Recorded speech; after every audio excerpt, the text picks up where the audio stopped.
What's up, guys? Welcome back to Thanks for Your Criticism. I appreciate you being here. If you here, do me a favor. Like and subscribe to the video. It'll really help me out. As you can see, I ain't got too many subscribers, but I do appreciate the ones that I got.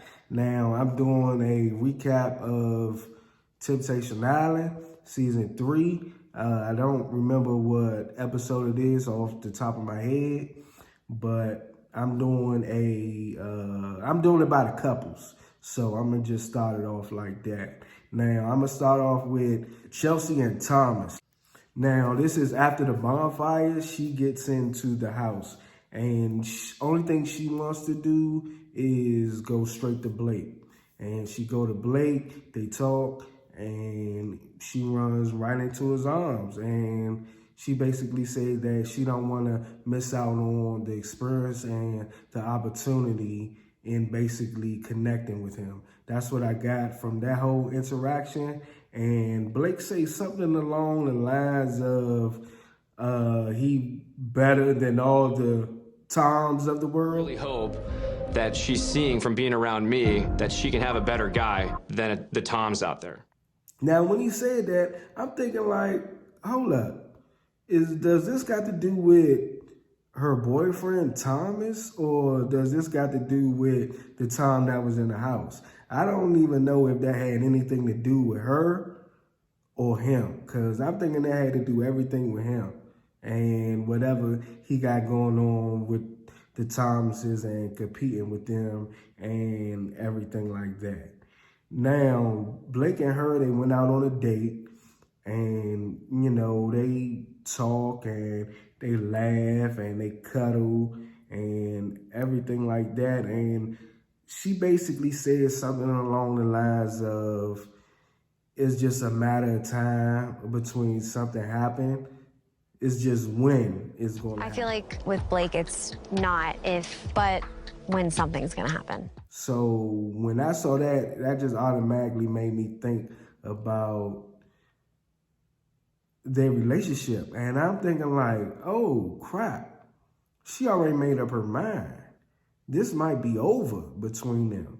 And that's the vibe I got. Y'all leave a comment in the comment section and let me know if y'all got that same feeling. And after the date, she sits down with the girls and she even says something about, I ain't think about Tom once. And I'm like, dang, this joint is really over. This relationship over with. All right, this relationship real over with, y'all. I mean, just let me know what y'all think about it. Now, Blake and her, they, you know, at like the pool party and everything like that. And, you know, they looking a little tipsy. I ain't gonna need to lie. They must have been partying, drinking and everything like that. And they even start cuddling and she starts saying some stuff like, you know, I'm a very serious person and that, you know, I'm nervous around you. He say he nervous around her and everything like that. And he pulls her close to her and he basically put his wood on her back, basically. Did you feel that?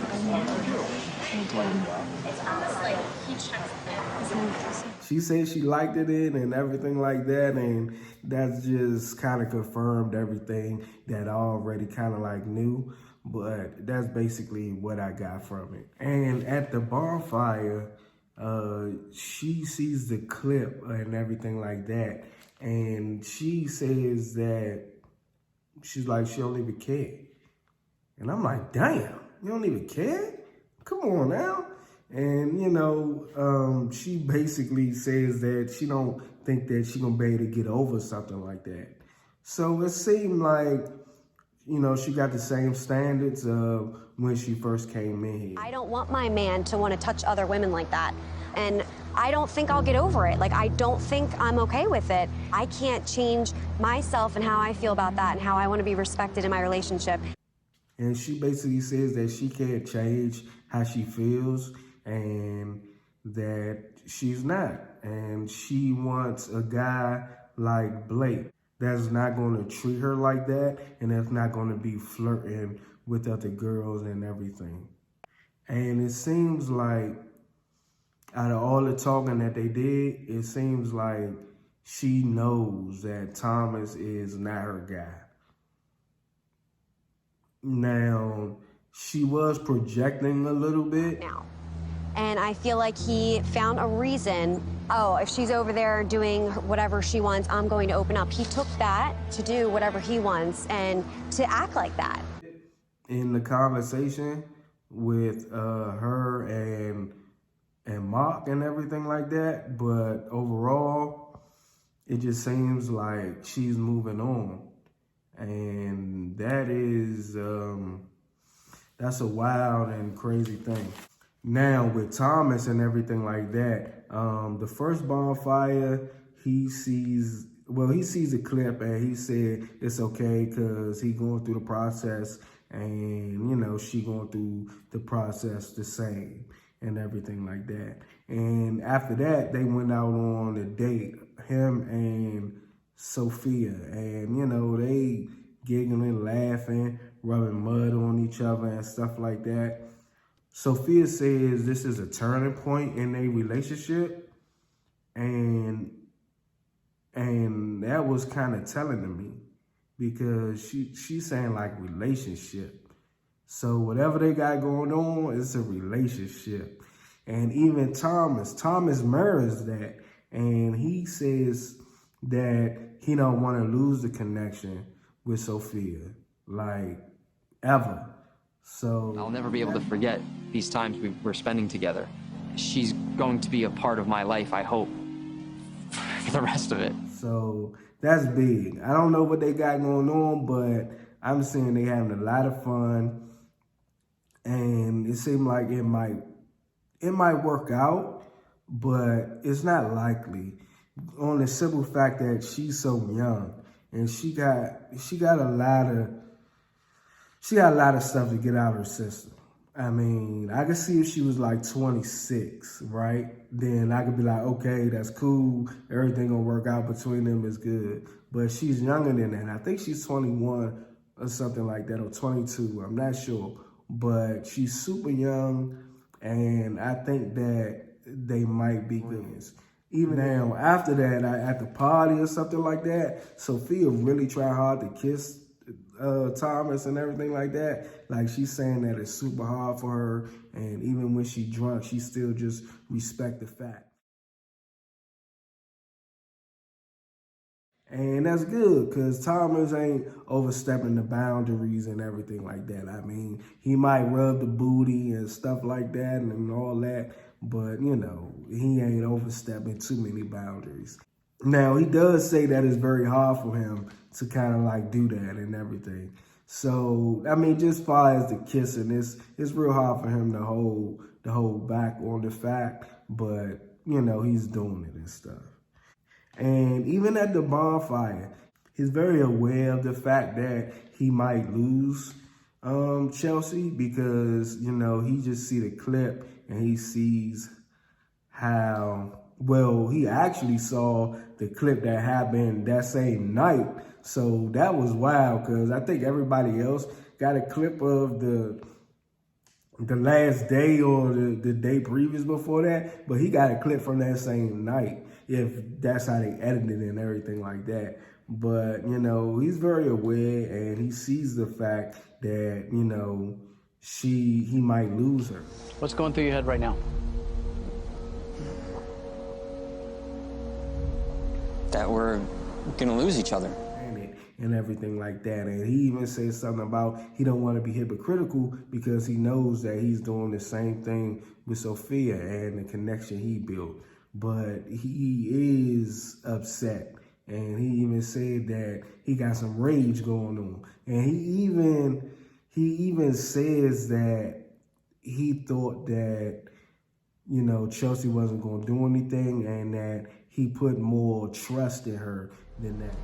I was wrong to have put that much trust into my partner. And I'm just saying the fact that, so did you think that you could just be flirting and everything like that and it just not be no repercussions to your actions? Did you really put her on that high of a pedestal? Was that you put so much trust in her that you think that she wasn't going to connect with anybody and stuff like that? Now, that's your fault. That's his fault for putting too much trust and putting her on a pedestal and stuff like that. Now, it might be okay sometimes to, you know, think that you have to put a female and your girl on a pedestal like that. But at the same time, you just got to know that she's a person just like you are. Because it's one thing about thinking about it and actually doing it. You know what I'm saying? Because that's how you get yourself hurt. She a person just like you are. Don't put nothing past anybody. I mean, because anything can happen. I mean, you could trust them and everything like that, but the situations and the experiment that you in and you thinking that it's going to be the same old, no. That's just not going to happen. Now, Eric and Kendall. Kendall, at the first bonfire, he says that maybe she had some hidden rules and that it wasn't a no rules type thing when they first entered and stuff like that. But with Erica, I felt like there were some hidden rules that she had that she didn't really want to reveal to me or communicate to me. And I'm saying, no shit. She just wanted to see how you're going to react. And she even said that earlier in the episode. So, you know, after the first bonfire and everything like that, you know, I think they get in the car or something like that.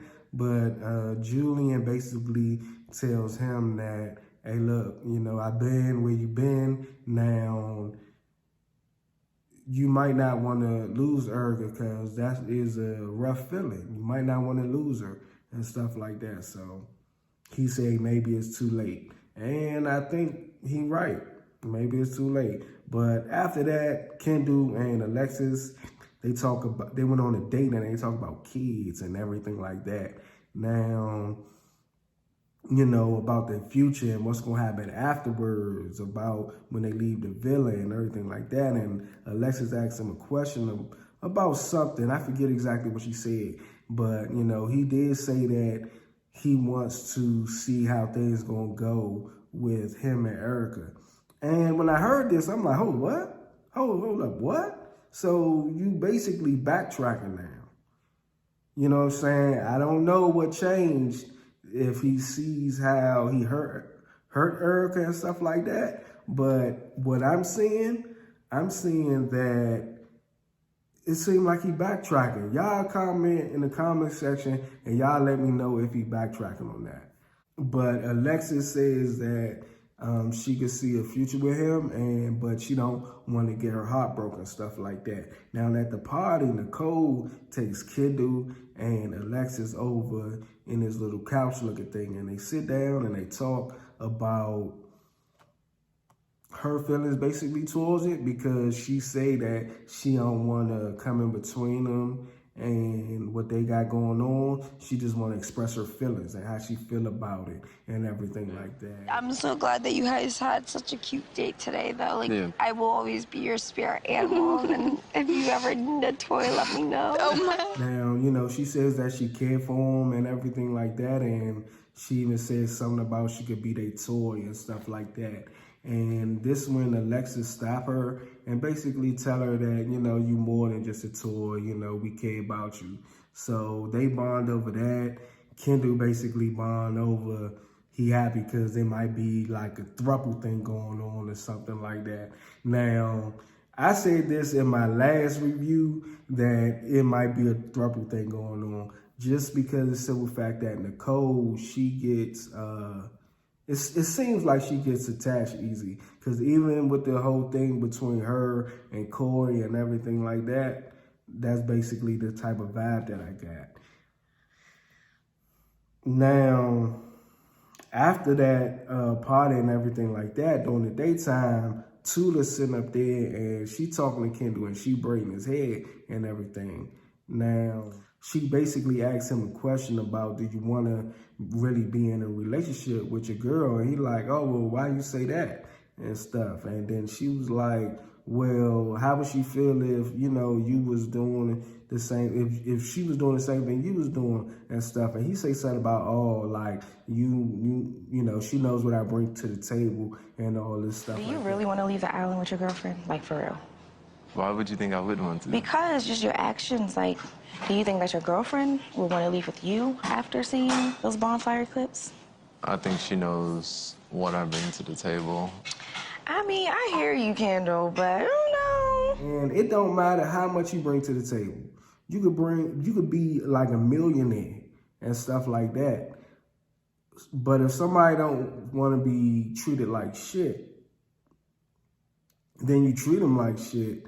It doesn't matter what you bring it to the table. You gotta address the fact that you treat them like shit.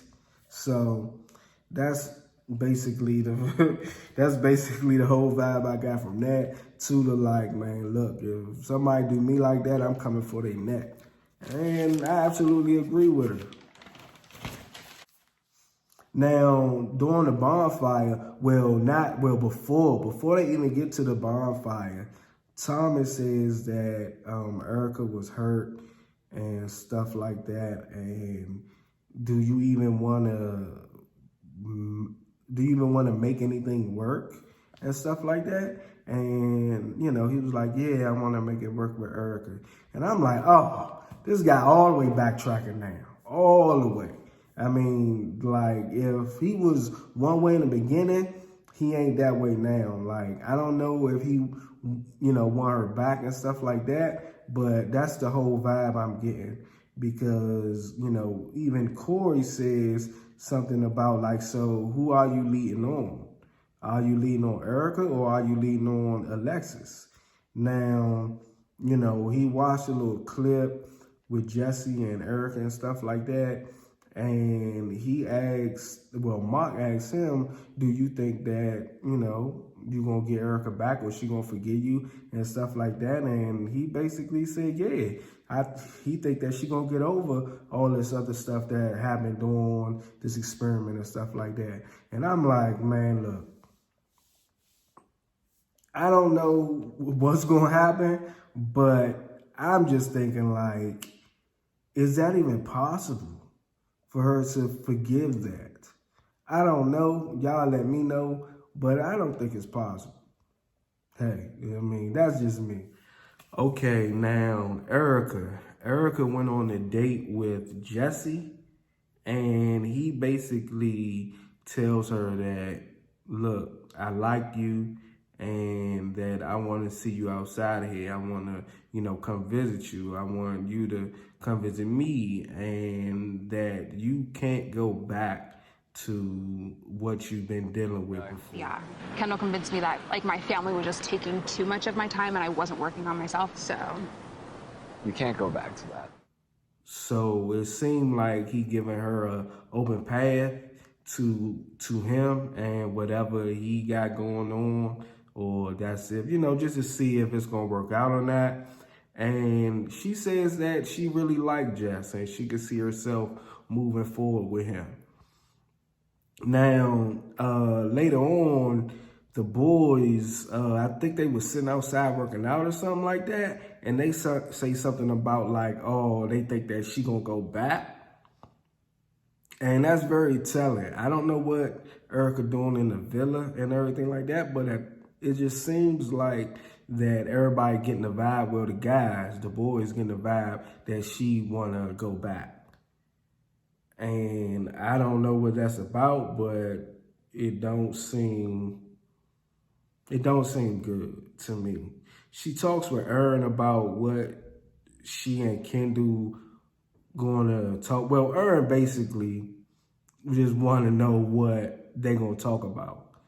You know, like, what's going to be the conversation?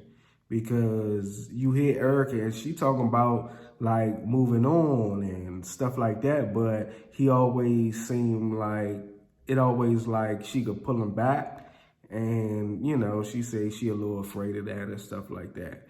But, you know, later on at the bonfire, she basically says that it's not my job to worry about Kendall. Even when she seen the clip of them out on the date and everything like that, she said it's not my job to worry about I think Kendall. I've just sort of come to the realization that it's not for me to understand Kendall or why he does what he does anymore. And, you know, she ain't worried about him, man. That she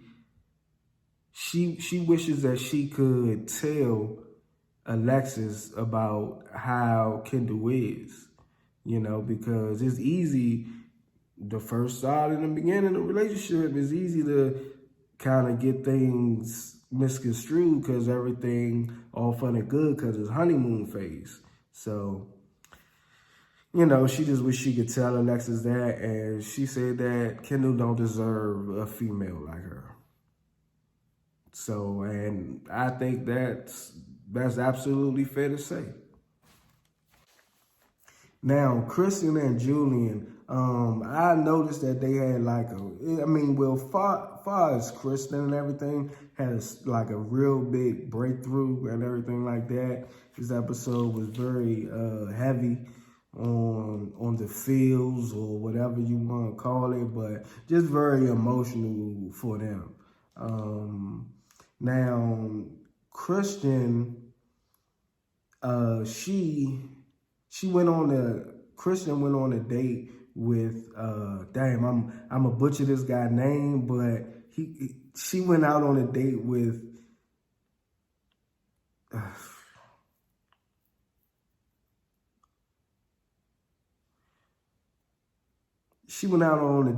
Juwan, I think that's his name.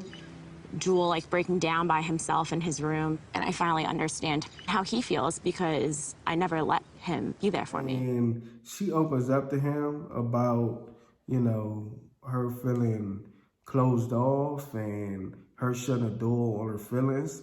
And she noticed that's the same thing her brother did and everything like that. And, you know, she let him know that her brother died of overdose and all this stuff like that. And she says that it's not good and everything. And it really surprised me because, you know, that forced Juwan to open up and everything. And he talks about his friend and how he got a text. And the next thing he just realized that his friend was gone. So it was a heavy episode for them. Now later on in the episode, she basically working out with Juwan, and she's saying that she's being goofy and, you know, they having fun and all that stuff like that. And she realized that she haven't dropped her walls enough to even be open with her own boyfriend, Julian. And, you know, just to be goofy with him and just allow him to be goofy and allow her to be goofy. So it seems like that, you know, she's really opening up this episode, and I couldn't be more happier for real. Because I didn't know what was her problem at first, but now I get a kind of a gist of what's going on. I can kind of like understand it. Now, she realizes that she's staying in a hurt place, and she realized her staying in this hurt place. Now, this at the bonfire, y'all. You know, because she saw the clip and everything like that, and she knows that, Julian, you know, he got his own stuff to worry about, and she realized that if she keeps staying in this her place, that she's gonna keep hurting Julian, and that's not gonna be right for either of them. Now, Julian, at the first bonfire, he was talking about the reason why he cheated. And the reason why he cheated, he says that it had everything to do with him and it had nothing to do with her. He said that she was a good girlfriend and everything like that. And he said that was his mistake. And Mark made him realize that, you know, he needs to let Kristen know that. Like, he realized that he messed up and that it had nothing to do with her. It had everything to do with him. Why do you think you cheated? I didn't value what I had. It was me being an ignorant. And that, you know, if he want to basically let her know that he understand why he did what he did, and that, you know, that's gonna never happen again, then, you know, he think that'll be very good for them. And, you know, Julian, he realized that. Now, he went on a date with he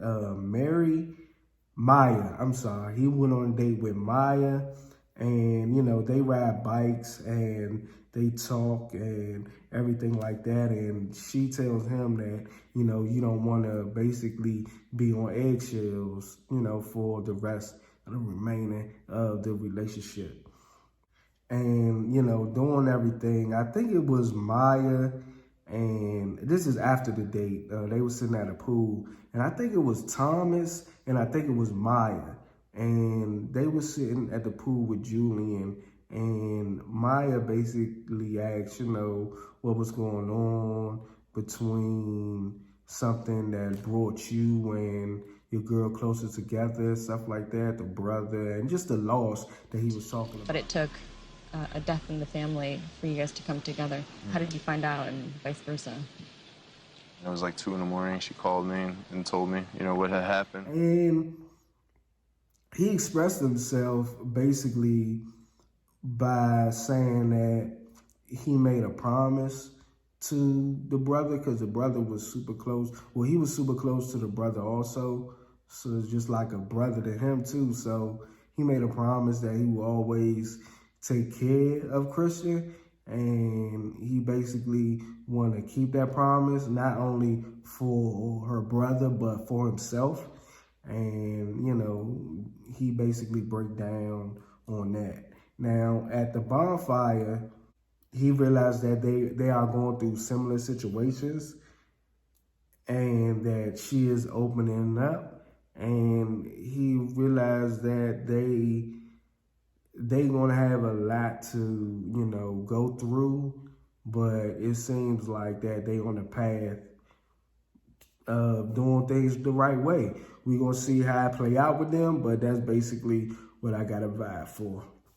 Now, Cory and Erin, on the other hand, they are two couples where it's that they might make it. It just depends on if Cory slip up or not. I don't think he is, but we basically gonna see. Now, Erin, she went out on a date with Griffin and everything like that, and he wants her to open up, and he basically says that that's what he needs from her. Now, they sit down, lay down on the beach, and he asks her, you know, what went on at the bonfire, and she basically go over the fact that, you know, it's rather she loses people and she push them away, or that they leave. And she just loses them completely. And she basically get up, you know, and walk away for a little bit.